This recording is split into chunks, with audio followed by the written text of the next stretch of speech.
प्यारे साथियों, जैसा कि आप लोगों का क्लास 12 से सेंटअप एग्जाम 2024 में होने जा रहा है, तो यह वीडियो आपके लिए काफ़ी इंपॉर्टेंट होने वाला है। क्योंकि प्यारे बच्चों, अभी किस वीडियो में हम लोग जो ना क्लास 12 के लिए केमिस्ट्री का पेपर लिख के आ चुके हैं। अभी किस वीडियो में आपको हम सब्जेक्टिव क्वेश्चन का आंसर बताने वाले हैं। पीछे के वीडियो में ना हम आपको ऑब्जेक्टिव का आंसर की बता देते हैं। अगर आप लोग नहीं देखे तो वीडियो पर जाकर के चैनल देख लीजिए, इसी चैनल पर जाकर वीडियो। नहीं तो आगे हम इसका ऑब्जेक्टिव सब्जेक्टिव दोनों का PDF के रूप में आंसर कहाँ से डाउनलोड करना है वो मैं आपको सिखा दूंगा, आप वहाँ से डाउनलोड कर लेना, ठीक है। तो विषय को देख लीजिए, 118 रहेगा, सेट आपका ए रहने वाला है और इसी टाइप से आपके एग्जाम में क्वेश्चन रहेगा, ठीक है। तो चलिए बिना देरी कर तो आगे बढ़ेंगे प्यारे बच्चों। तो देखो 3 घंटा 15 मिनट का टाइम इसमें मिलेगा, 70 मिनट का एग्जाम होगा, ठीक है। तो ये देख लो ऑब्जेक्टिव क्वेश्चन है, इसका आंसर मैंने बता दिया था। तो चलिए फटाफट से हम लोग सब्जेक्टिव क्वेश्चन की ओर जो ना फटाफट से बढ़ जाते हैं। तो यहाँ पर आप लोग देखेंगे, ठीक है। तो देखो यहाँ पर जो है ना मैं पहले क्वेश्चन दिखा देता हूँ, फिर इसका PDF के रूप में आंसर कहाँ से मिलेगा वो बता दूंगा और आंसर भी आपको इस वीडियो में बता दूंगा, ठीक है।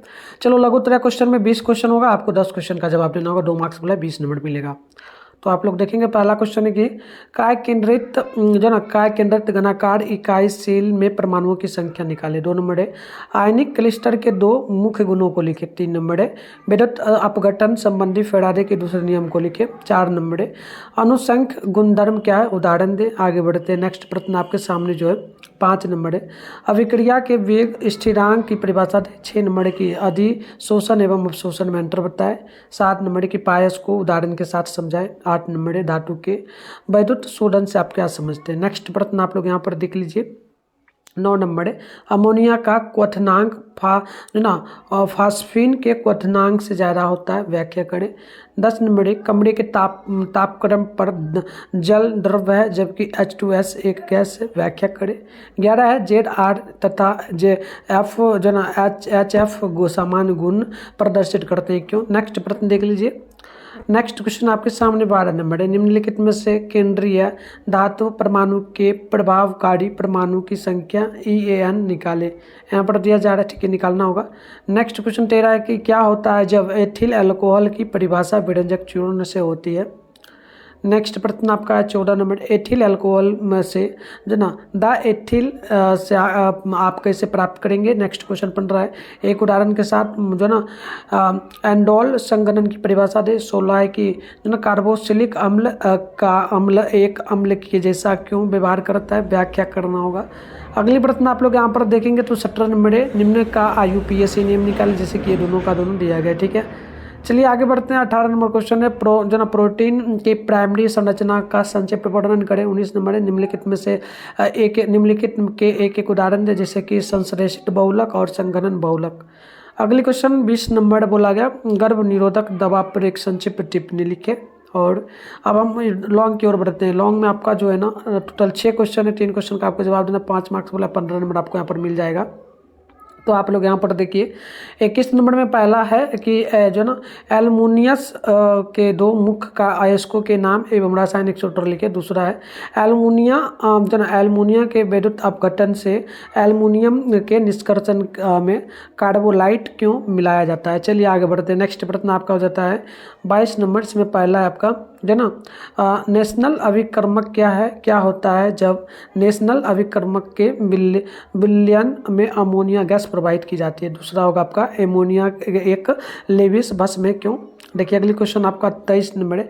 निम्नलिखित अभिक्रियाओं के बारे में संक्षेपण करें, जैसे कि जो ना हॉफमैन ब्रायोमाइड अभिक्रिया और दूसरा आपका हो जाएगा जो ना क्लेमेनेंस अवकरण। चलिए आगे बढ़ते हैं। नेक्स्ट प्रश्न आपका यहाँ पर हो जाता है 24 नंबर, इसमें पहला है DNA एवं RNA में अंतर बताएं। दूसरा है न्यूक्लिक अम्ल क्या है। और अगली क्वेश्चन देख लीजिए यहाँ पर आपका 25 में पहला आपका हो जाता है, इस प्रकार से देखिएगा, इसमें बनाना होगा।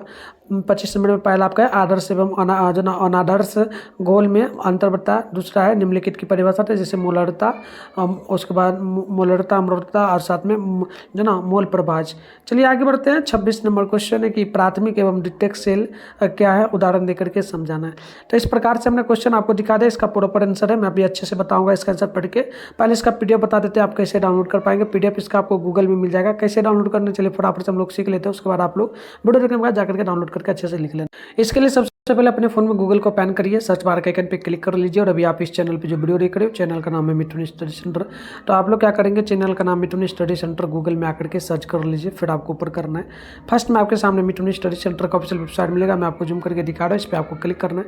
क्लिक करते आपके सामने इस प्रकार से इंटरफेस बनेगा, आराम से स्क्रॉल डाउन कर लीजिए, नीचे चले आएगा। तो इस प्रकार से आपको नीचे आना है। नीचे आओगे तो यहाँ पर देखना आपके सामने जो है ना क्लास 12 का सेशन यहाँ पर देखने को आपको मिल जाएगा। फर्स्ट में class 12 centre exam all subject question paper download 2024 लिखा मिलेगा, इस पर क्लिक करिए। क्लिक करते इस प्रकार से इंटरफेस पे होगा। अब क्या करना है, एक बार पेज को यहाँ पर आगे के बाद रिफ्रेश कर देना है ताकि लिंक वगैरह काम करे। ठीक है, नहीं काम करे तब करना। देखो फिलहाल व्हाट्सएप ग्रुप को जरूर ज्वाइन कर लेना। ठीक है, ज्वाइन पे क्लिक करके आप लोग ज्वाइन कर लेना। फिर नीचे आप लोग पढ़ोगे, यहाँ पर देखो साइंस का ऑल सब्जेक्ट का पेपर है। फिलहाल आपको केमिस्ट्री का करना है, सामने डाउनलोड लिखा है, डाउनलोड पे क्लिक करिए। पेज को यहाँ पर रिफ्रेश आपको 1-2 बार जरूर करना है। जब आओगे सब्जेक्टिव का तभी आंसर दिख पाएगा। तो नीचे बढ़ेगा, ऑब्जेक्टिव में आपको यहाँ पर सारे क्वेश्चन का आंसर फिलहाल दिख जाएगा। 70 क्वेश्चन बनाना है, फिलहाल दिख जाएगा। आप इसको लिखना चाहो तो लिख लेना। ऑब्जेक्ट शॉर्ट क्वेश्चन का आंसर मतलब यहाँ पर सारा सब्जेक्टिव का दिख जाएगा। ठीक है, तो आकर के अच्छे से डाउनलोड आप लोग जरूर करिए। तो चलिए बिना देरी करते तो आगे बढ़ते हैं। पहला क्वेश्चन का आंसर आप लोग देखेंगे तो सरल घनी जो ना सरल घनी जो ना एकक सेल का संबंध अंक 8 होता है। काय केंद्रित घनिया सेल में परमाणु संख्या 2 होती है। 2 नंबर क्वेश्चन का आंसर होगा आयनिक क्लिस्टर के निर्माण में मुख्य रूप से कूलाम्ब बल की भूमिका होती है। इसका बंधन बल मजबूत होता है, इसलिए इसके जो ना में क्रायोस्पिक गुण अधिक कठोर और उच्च गलनांक के रूप में व्यक्त होते हैं। जैसे सोडियम क्लोराइड का गलनांक 1881 जो ना सेल्सियस है। चलिए 3 नंबर का आंसर देख लीजिए आप लोग। उत्तर हो जाएगा आपका कि फैराडे के विद्युत अपघटन के दूसरे नियम के अनुसार जब समान मात्रा में विद्युत को विभिन्न विद्युत अपघटनों से प्रभावित किया जाता है तो इलेक्ट्रोड पर मुक्त होने वाले विभिन्न आयनों का द्रव्यमान उनके रासायनिक समतुल्य के समानुपाती होता है। 8 नंबर क्वेश्चन का आंसर देखिए, रसायन विज्ञान में जो ना अनुसंख्य गुणधर्म, ठीक है, अनुसंख्य गुणधर्म विलयनों के उन गुणधर्मों को कहते हैं विलयन में उपस्थित विलय की संख्या पर निर्भर करता है। उदाहरण के लिए हम लोग ले सकते हैं बाष्प दाब का आपेक्षिक जो ना अवनमन एक जो ना अनुसंख्य गुण है। चलिए आगे बढ़ते हैं। नेक्स्ट प्रश्न देखेंगे आप लोग। तो यहाँ पर 5 नंबर का हम लोग आंसर दे रहे हैं। 5 का आंसर होगा कि स्थिर ताप पर किसी अभिक्रिया का वेग स्थिर जो ना स्थिरांक वह वेग है जब किसी अभिकारकों की सांद्रता एक इकाई होती है। 6 नंबर का आंसर देखिए, अवशोषण और जो ना अधिशोषण दोनों को ही जो ना सोखना प्रक्रिया माना जाता है जो एक पदार्थ को दूसरे पदार्थ से जोड़ने को संदर्भित करता है। दोनों प्रक्रियाओं के बीच प्राथमिक अंतर यह है कि अवशोषण में कणों को जो ना एक पदार्थ से दूसरे पदार्थ में स्थानांतरित करना शामिल है, जबकि अधिशोषण में कणों का पदार्थ की सतह पर जो ना चिपकना शामिल है। नेक्स्ट क्वेश्चन का आंसर देखिए 7 नंबर का होगा। इसका आंसर यहाँ से यहाँ तक होगा, आप देख लीजिएगा, मैं पढ़ दे रहा हूँ। जैसे कि पायस 2 या 2 से अधिक श्रेणियाँ तरल पदार्थों से बना एक मिश्रण है। एक तरल अन्य तरल में जो ना परिक्षेपित यानी कि फैलता है। पायस के जो ना उदाहरण में शामिल मक्खन और जो ना मर्जलीन दूध और क्रीम फोटो फिल्म का जो ना प्रकाश संवेदी पक्ष मैग्मा और धातु काटने में काम आने वाले तरल हैं। आगे बढ़ते हैं। यहाँ पर हम लोग देखेंगे 8 नंबर का आंसर देख लीजिए। ठीक है, तो ये 8 नंबर का आंसर आपके सामने रहा, यहाँ पर देख लीजिएगा। देखिएगा आंसर हो जाएगा आपका कि जब विद्युत धारा इलेक्ट्रोलाइट से होकर के गुजरता है तो एनोड से शुद्ध धातु इलेक्ट्रोलाइट में घुल जाती है और कैथोड पर जमा हो जाती है और घुलनशील अशुद्धियाँ एनोड के तल पर बैठ जाती है और उन्हें एनोड मड के रूप में जाना जाता है। घुलनशील अशुद्धियाँ घोल में वापस चली जाती है। नेक्स्ट क्वेश्चन है आपका 9 नंबर का आंसर। आप देखेंगे तो यहाँ से यहाँ तक आंसर हो जाएगा। देखिएगा हाइड्रोजन बॉन्डिंग हाइड्रोजन और एक विद्युत ऋणात्मक तत्व के बीच आकर्षण बल है जो आकार में छोटा होता है। फास्फीन के मामले में अणुओं के बीच केवल कमजोर वैन डेल वाल के आकर्षण बल मौजूद होते हैं। चूँकि हाइड्रोजन बॉन्डिंग कमजोर वैन डेल वाल के आकर्षण बलों से अधिक मजबूत है, इसलिए अमोनिया का क्वथनांक फास्फीन से अधिक होता है। चलिए आगे बढ़ते हैं। नेक्स्ट क्वेश्चन 10 नंबर का आंसर आपका यहाँ पर हो जाएगा।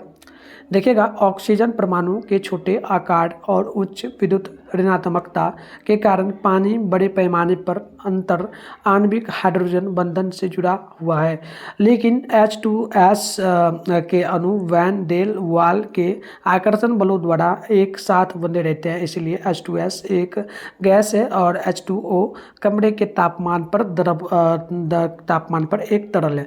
तो इस प्रकार से आपका हो जाएगा आंसर। और बात करते हैं हम लोग लॉन्ग क्वेश्चन की, तो लॉन्ग में आपका 3 क्वेश्चन का जवाब देना है। तो यहाँ पर 21 नंबर का आपका यहाँ से यहाँ तक आंसर होगा, अच्छे से देखिएगा। और इधर आपका 22 नंबर का होगा, हम यहाँ पर अलग अलग कर दे रहे हैं। और ये आपका लास्ट 23 नंबर का हो जाएगा, ठीक है। तो पर दे रहे एल्युमिनियम धातु तैयार करने के लिए 2 खनिजों का विशेष उपयोग होता है। एक जो है ना, एक तो बॉक्साइड जो कि Al2O3 2H2O और दूसरा जो ना क्रायोलाइड जो कि 3AlF3 है। देखिएगा दूसरा में लिखिएगा एल्युमिनियम के विद्युत अपघटन में क्रायोलाइड मिलाने पर क्रायोलाइड इस प्रकार कार्य करता है, ठीक है। चलिए आगे बढ़ते हैं। यहाँ पर हम लोग देखेंगे, यहाँ पर देखेंगे हम लोग 22 नंबर का आंसर। देखिएगा पहला लिखिएगा इसमें 22 नंबर में पहला, यह एक हल्का घोल है जो अमोनिया की कुछ मात्रा मिलाने पर गहरे पीले रंग का हो जाता है। उच्च सांद्रता पर भूरे रंग का अवक्षेप बन जाता है। नेशनल अभिकर्मक को जो है ना पोटेशियम आयोडाइड के साथ मरकरी आयोडाइड के सांद्रित घोल से जो है ना क्लिस्टरीकृत किया जा सकता है। दूसरा में लिखिएगा इसमें कि अमोनिया में नाइट्रोजन परमाणु पर एक एकांकी इलेक्ट्रॉन जो ना युगल प्रदान करने के लिए उपलब्ध है, इसीलिए यह लुईस क्षारक की तरह व्यवहार करती है। 26 नंबर का आंसर देखिएगा प्राथमिक सेल के उदाहरण जो ना लेक्चुलॉन्च सेल जो ना डेनिसल सेल, शुष्क सेल आदि, जबकि द्वितीयक सेल के उदाहरणों में लैंड एसिड संचायक निकल जो ना कैडमियम निकल जो ना metal hydride lithium ion ally और आदि शामिल है। तो इस प्रकार से हम लोग आपको सारे क्वेश्चन का आंसर बता दिए। जिस भी सब्जेक्ट का पेपर चाहे कमेंट बॉक्स में कमेंट करिएगा, मैं वीडियो भी डाल दूंगा, ठीक है। ऐसे में सारे सब्जेक्ट का डालूंगा। तो चलिए मिलते हैं नेक्स्ट वीडियो में, तब तक के लिए बाय बाय।